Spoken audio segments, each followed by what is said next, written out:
ମାଣ୍ଡିଆର recipe ତ ଆପଣମାନେ ବହୁତ ଥର କରି ଖାଇଥିବେ, ହେଲେ ଥରେ ଏମିତି ମାଣ୍ଡିଆରେ ଗୋଟେ କଅଁଳିଆ ନରମ ନରମ ସ୍ୱାଦିଷ୍ଟ ମିଠା କରିକି ଖାଆନ୍ତୁ। ଦେଖନ୍ତୁ କୌଣସି ମିଠାକୁ ବି ଟକ୍କର ଦେଇଦେବ। ନମସ୍କାର, ଦୀପ୍ତିସ୍ ଫୁଡ୍ ଷ୍ଟୁଡ଼ିଓକୁ ଆପଣମାନଙ୍କୁ ଅନେକ ଅନେକ ସ୍ୱାଗତ। ମାଣ୍ଡିଆର ଏହି ରେସିପିଟି କରିବା ପାଇଁ ଆମକୁ ଦରକାର ନଡ଼ିଆ। ଫାଳେ ନଡ଼ିଆକୁ ଖଣ୍ଡ କରିକି କାଟିକି ନେଇଯିବା। ଗୋଟେ ଗ୍ରାଇଣ୍ଡର ଜାରରେ ପାଣି ଦେଇକି ଚିକ୍କଣ କରିକି ଭଲରେ ପୁରା ଆମେ ନଡ଼ିଆକୁ ବାଟିଦେବା।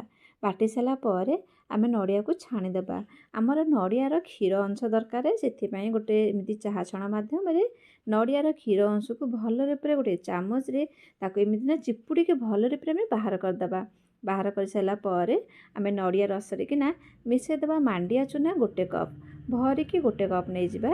ତାପରେ ଆମେ ନଡ଼ିଆ ରସ ସହିତ ମାଣ୍ଡିଆ ଚୂନାକୁ ମିଶାଇ ସାରିଲା ପରେ ତାକୁ ଟିକେ ଭଲରେ ପୁରା ଏମିତି ଘାଣ୍ଟି ଦେବା, ଯେମିତି ଆମର ଭଲରେ ଗୋଟା ନ ରୁହେ।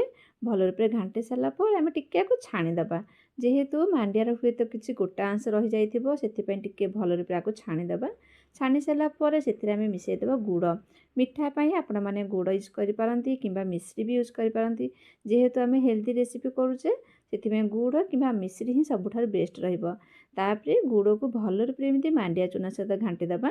ତାପରେ ସ୍ୱାଦ ହିସାବରେ ଅଳ୍ପ ଟିକେ ପକାଇଦେବା ଲୁଣ। ଲୁଣ ପକାଇକି ଘାଣ୍ଟି ଦେଇକି ଚାଲନ୍ତୁ ତାକୁ ଗ୍ୟାସ୍ରେ ବସାଇବା। ଗ୍ୟାସ୍ରେ ବସାଇଲା ପରେ ଗ୍ୟାସ୍ ଫ୍ଲେମ୍ ଜମାରୁ ହାଇ ରଖିବାନି, ମିଡ଼ିୟମ୍ ରଖିକି ଲଗାତାର ଆକୁ ଏମିତି ଘାଣ୍ଟିବା। ଯଦି ଆମେ ଟିକେ ଛାଡ଼ିଦେବା ନା, ଆମର କଢ଼େଇରେ ତଳ ଆଡ଼ୁ ଲାଗିଯାଇପାରେ, ନଚେତ କୌଣସି ଗେଟା ବି ରହିଯିବ।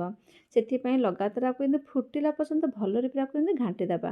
ଯେତେବେଳେ ଆମର ମାଣ୍ଡିଆ ଭଲରେ ପୁରା ଫୁଟି ଆସିବ, ସେଥିରେ ପକାଇଦେବା ଟିକେ ଗୁଆ ଘିଅ 1 ଚାମଚ। ପକାଇ ସାରିକି ପୁଣି ଥରେ ଆକୁ ଭଲରେ ପୁରା ଏମିତି ଘାଣ୍ଟିଦେବା। ଦେଖନ୍ତୁ ଏତିକି ହିଁ ଥିକନେସ୍ ଠିକ୍ ରହିବ।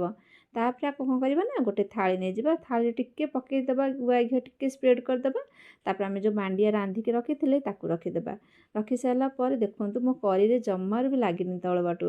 ତାପରେ ଆକୁ କ'ଣ କରିବା ନା, ଟିକେ ଭଲରେ ଏମିତି ଟ୍ୟାପ୍ କରିଦେଇକି ଟିକେ ଯେତେବେଳେ ଆମର ମାଣ୍ଡିଆ ଟିକେ ଥଣ୍ଡା ହେଇ ଆସିବ, ଆମେ ଫ୍ରିଜରେ ଅଧଘଣ୍ଟା ପାଇଁ ଆକୁ ସେଟ୍ ହେବାକୁ ଛାଡ଼ିଦେବା। ଚାଲନ୍ତୁ ମୁଁ ଅଧଘଣ୍ଟା ପରେ ଆପଣଙ୍କୁ କାଢ଼ିକି ଦେଖାଉଛି। ମୁଁ ତ ହାତକୁ ବି ଜମାରୁ ଲାଗୁନି, ଆଉ ଭଲରେ ଉପରେ ବି ସେଟ୍ ହେଇ ଆସିଛି। ଆମେ କ'ଣ କରିବା ନା, ଗୋଟେ ଛୁରୀ ସାହାଯ୍ୟରେ ଟିକେ ଚାରିପଟ ସାଇଡ୍ ଟିକେ ଏମିତି କାଟିଦେବା। ତାପରେ ଗୋଟେ ପ୍ଲେଟ୍ ସାହାଯ୍ୟରେ ନେଇକି ତାକୁ ଏମିତି ଓଲଟେଇ ଦେଲେ, ଆରାମସେ ଟିକେ ବାଡ଼େଇ ଦେଲେ ନା ଆରାମସେ ଇଏ ଖସିଯିବ। ଦେଖନ୍ତୁ କେତେ ସୁନ୍ଦର ଭାବରେ ଇଏ ଦେଖାଯାଉଛି, ଆଉ କେତେ ନରମ ହେଇଛି। ନିହାତି ଆପଣମାନେ ମାଣ୍ଡିଆର ଏହି ସ୍ୱାଦିଷ୍ଟ ରେସିପିଟି କରିକି ଖାଆନ୍ତୁ। ଆଉ କେମିତି ଲାଗିଲା ଆପଣମାନଙ୍କର ଅନୁଭୂତିକୁ ମୋ ସହିତ ନିଶ୍ଚିନ୍ତ ରୂପରେ ସେୟାର କରନ୍ତୁ।